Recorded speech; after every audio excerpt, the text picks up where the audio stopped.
I spent like 5 minutes coming up with that joke. Yeah, I'm a semi-professional. I am a hobby comedy writer. Perfect. I can't. I try to call myself a professional there. I can't do that.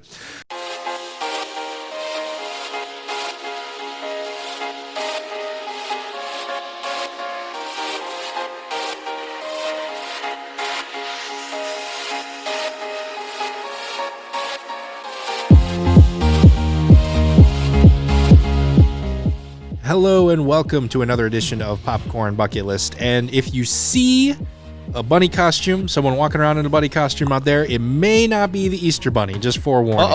I still have nightmares of that Tubi Super Bowl ad that came out a little while ago where there's a bunch of bunny costumes just kidnapping people. Yeah. So this may be the scariest Easter here since forever. It may not be the Easter Bunny, just forewarning. One of my kids. favorite videos with the Easter Bunny is, I think it's a song by the Gorillaz, and it's a guy in a bunny costume playing guitar, walking through a mall, and it's all single shot. It's pretty sweet. That's pretty impressive with the pause. Oh, yeah. Whether or not he's actually playing, obviously he's not. Oh, you think it was? Okay. Yeah, but he's playing and walking. It's pretty cool.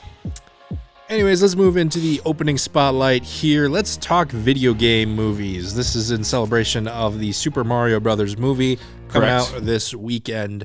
We're going to talk some of our favorites. We're going to talk a little bit about the history of video game movies, and then we'll kind of preview Super Mario Brothers and all that other stuff. But like I said, first things first, let's talk a little bit about video game movies as a genre or a subgenre. When you look up on IMDb, the first video game movie that they list was 1989's The Wizard. Possibly one of the most 80 camp movies ever. Yep. But is it liked? I don't really know. What's the reviews on that one? It feels like it's kind of one of those, it's weird, but we give it a pass because it's 80s. Yeah, and I feel because also it was one of the first ones, like legit video game movies. It was just kind of like, oh, there it is. Mm-hmm. Not. They're still getting there. They're still trying to figure out their steps here. Yeah. Still working on it. Yep. But then the big follow-up was Super Mario Brothers in 1993. Obviously, Super Mario, one of the biggest, most recognizable game franchises in the world. Yes. So it makes sense that it was one of the first movie attempts. But it didn't really start the trend that I think video games movies wanted. It is arguably one of the worst video game movies of all time. And unfortunately, that was a trend that would continue for many decades. We'll see here in a second. What do we think of this one? I haven't seen the full movie beginning to end, but I've seen large parts of it on like clips on YouTube and stuff, and awful. You took one of the greatest actors and made him Mario. I don't want to say this in their defense, but there was only a handful of Mario games out by then. Was Mario 64 even released, which was like the true 3D, I would say in my opinion, biggest and best Mario game in the entire series. Mm-hmm. And that I don't even think that was released yet. So like there was literally nothing of substance to go on. So yeah, like I said, kind of started the trend of, it became a running joke for the longest time. Everybody makes fun of that movie. Everybody. Not just that movie, but like video game movies in general. Yes. Like nobody's ever made a good video game movie. I agree. And when I looked at kind of the list of them, arguably I would say they didn't start getting good until recently. But there have been a few good ones. Very recently, I would say. Let's talk about them. 2019, you could make an argument here. This was the breakout. This was finally when video game movies started getting good. Let's look at a few of them here. One of the big ones, Detective Pikachu. I remember seeing this one in the theaters. Mm-hmm. I thought it was pretty good. I really enjoyed it. I really liked the characters. I thought they did Detective Pikachu as much justice as you can as a crime-solving electric rat. Yeah. I guess, really. That's probably the best way to describe Detective Pikachu. And I think what sets it apart also is that it was a live action. It wasn't an anime or like there have been Pokemon movies before, but they weren't live action Pokemon movies. This was like the first live action and Pokemon together. Yeah. So it was, but yes, I agree. It was really good. Now, another thing I found interesting, as I was kind of looking through here. I was looking through Rotten Tomatoes, looking through IMDb. Another highly ranked video game movie, it's not the one you're probably thinking of, Angry Birds 2. Yeah. Also came out this year. Angry Birds 1 was another big argument of why video game movies don't work. Now, I've not seen Angry Birds 2. I meant to before this, but I didn't have time. So I'm curious to check it out. But, man, 2019, something finally aligned. Someone finally broke the curse because you have these two that are pretty good.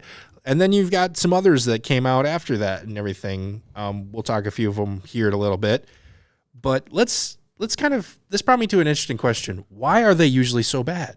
It took nearly 3 decades since the first 1989 to 2019, pretty much exactly 30 years for us to crack this code. Why? I'm curious. I have my thoughts, but I'm curious what your thoughts are. Why are these usually so bad? Well, I agree with a lot of points you're about to make, as in when you're playing a video game, you become the main character, and especially in like newer video games, they're kind of more sandboxy, more open world. You decide what the adventure is, and what I'm choosing to do with my character on his adventure.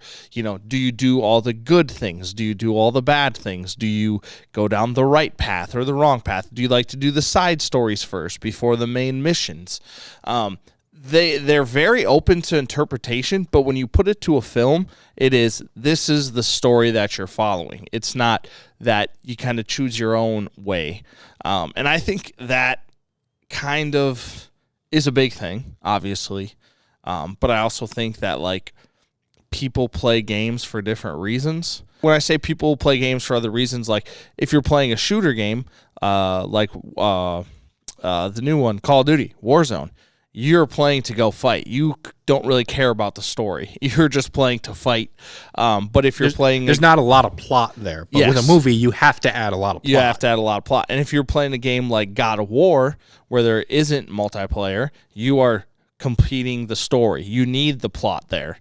So yeah, I just think that, and like it kind of depends on what video games you like to play, if they'll turn into a good movie or not. Yeah, to kind of expand on that a little bit more, my theory, as I was kind of thinking about this, is there are different storytelling elements when you make a video game as opposed to a movie. Like you kind of alluded to, when you're doing a video game, you're pretty much the main character, and majority of the time, all of the story you see is from the main character's perspective. If you ever see anything from like the villain's perspective or something like that, it's usually because the main character's in the room with the villain. It's primarily just your POV. With a movie, you have to do these like, well, we're going to sidestep. We're going to step away from the main character because we have to set up this motivation and we have to shorten up this story. We can't do the action as cool because, it's in a real world setting. So you have digital effects or stunts. You can't do them as much. Like there's so many different storytelling elements. But the main thing I would say is with a video game, it's kind of drawn out. And you can get away with that because you are still doing something. You're controlling the character. You're kind of choosing that it's taking that long. Whereas if I made a movie and I included the whole unbroken 2 minutes of you walking down the street getting ready for your next mission, in a video game, it's fine because you're controlling the character. You're observing the world. If I just did that, if I just put a camera behind a character and we just showed him walking for 2 minutes straight, it doesn't work. Yeah. It doesn't work at all. So a lot of the story elements are drawn out, which is why I think one of the other reasons why video game adaptations are working more recently is they're starting to do more TV series stuff. You have 2 examples here, The Witcher and most recently The Last of Us. Yes. Are very well received, I think, that I've read video game adaptations because in a series, you can kind of draw things out a little bit more, I feel like. Yeah, no, that brings up a really good point. The changing the format from 90 to 120 minute movie or 6 or 8 or 10 episodes of 60 minute or 70 minute increments, and really expanding and getting into the story where you can tell the story, majority of the story from that POV character point, but you can also dive into the backstory of those other maybe evil characters, the bad guys. Yep. Hey, we talk a lot about movies on this channel, but sometimes the ones we talk about aren't the most accessible. That's where the Marshall-Lyon County Library comes in handy. They have a great collection of physical media, as well as a couple of online services with many, many options for movies, TV shows, and documentaries. It's easy. Just get your own library card at the Marshall-Lyon County Library and gain access to their large variety of movies, TV shows, and of course, books. Also, be sure to check back every month as we here at Popcorn Bucket List make specific movie recommendations based on a monthly theme. This month, we're looking at some of the best video game adaptations of all time. So head on over to the Marshall-Lyon County Library for some of our favorites and check out the channel to get even more movie recommendations. And now, on with the show! But yeah, that's kind of our thoughts on video game adaptations in general. We'll have to see how the larger public reacts to this new Mario Brothers movie. We kind of gave our thoughts earlier in a separate video. I'll link to that below. But you kind of mentioned it's definitely better than the 1993 version. That's a pretty low bar. Yeah. And, but it did clear it. I will give it that. It did clear it. But let's talk about some other video game adaptations that we think are pretty good ones to check out. One of the first ones that came up to me that I kind of thought of was Need for Speed. Again, as someone who didn't really play those games, I think this is one of those that kind of is a good adaptation because there isn't a lot of plot with those movies. So they had a little bit more free range to go with on that one. Plus, I like really fast cars, so that's just a personal thing for me. How about you? What's one that you want to talk about? Let's just kind of go back and forth here for a little bit. One of the ones I really like would be the Lara Croft Tomb Raider. Because now, are you talking the Angelina Jolie one or the more recent one? The Angelina Jolie one. Okay. Because I remember playing that game when I was a kid, and I actually think I heard about the game from when the movie came out. And I remember watching it when I was younger, and I thought it was awesome. It was super cool. So that was one of the earlier video game movies I remember watching. Another one I want to talk about, and it's also was kind of a surprise for me because I didn't know it was a video game when I watched it, but right there, Monster Hunter. This one, again, very simple plot. I'm not going to say it goes into a lot of deep details or anything or it doesn't have a very complicated story or anything like that, but that's kind of what I like about it. It's very simple. Yeah. Very just kind of survival against huge giant monsters with some pretty great action. And then it wasn't until afterwards that I realized it was off like a smaller video game franchise. So in a weird way, it was kind of one of the first good video game adaptations that I saw, but that's mainly because it just kind of flew under the radar. Yeah. It was like, all right, we're doing a video game here, but don't tell anyone it's a video game adaptation because at this point, like we mentioned before, it's kind of a joking cliche. Well, video game adaptations almost never work. Yep. So you kind of go with that mindset into it. So because I didn't know that going in, I was like, oh, sweet. It's just cool action heroes fighting monsters. Sign me up. I'm all for that. Yep. So that's a pretty good one. Ryan, what's one more you want to talk about real quick? I really liked the Resident Evil series. I played those games obviously as a kid growing up as well. And the movies were looking back, they're kind of cheesy now. They're kind of but they're action packed. The storyline, your classic Umbrella Corporation, they're evil, making zombies, and but the action was great. They had zombies, a lot of guns, a lot of fighting, shooting cars. It was fun, and I always liked those. So that's just a few of our thoughts on some of the video game adaptations turned to movies. If you want to check out some more of our recommendations, if you want to see some of these movies, we're continuing our partnership with the Marshall-Lyon County Library, and we're updating our display for this month to show video game adaptations. So go and check that out over there. See a few of them that we talked about here will be on that display as well, and some other ones, including our number one recommended ones, which we did not talk about here because we wanted to save that for you as a little tease. So and check that out at the Marshall-Lyon County Library. But with that, let's move into the weekly preview, talk about what movies to check out this weekend. Quite a few here, and a few of them are already out by the time this video comes out. Wednesday, April 5th is the official premiere of the Super Mario Brothers movie As we talked about earlier, we had a chance to go see it early. But just kind of talking about the trailer and everything, I've said before, I've joked about this, I'm not as hyped for this movie as a lot of people are. Yeah. You, on the other hand, have almost constantly been raving about it for weeks now. Yeah, I was so excited to go finally watch this. When the trailer first came out, the first thing that popped in my head was Mario 64, which in my opinion is the greatest Mario game ever made, including Super Smash Brothers and Mario Karts. I think 64 tops all of them. You're whispering like that's a controversial statement. I think it will be a controversial statement. Is that something people are going to argue with you? I think so. Okay. But it is what it is. That's all right. Also coming out this same weekend, Air, Courting a Legend. This one is also coming out to theaters. The crazy true story about how one of the most popular shoe brands came to be. Even if you don't know basketball. Like, I'm not the biggest fan of basketball, but I think even if you actively hate basketball, you have never seen a game in your life, anything like that, you know the name Michael Jordan. And you've probably seen a Nike shoe with, his little, I can't only half do the symbol because my legs, you can't see my legs, but I can do it. I'm floating in. There we go. Yeah. You've seen the logo, you've seen the brand. I didn't realize this was that crazy of a story, like how the origin of this shoe brand came to be. And more specifically, as the trailer kind of talks about here, this wasn't something that they jumped onto after he had gotten popular and gotten good and pulled off of three-peat, anything like that. They jumped on the bandwagon right away. Yep. Before he even stepped foot on an NBA court, they were like, this kid's going to be great.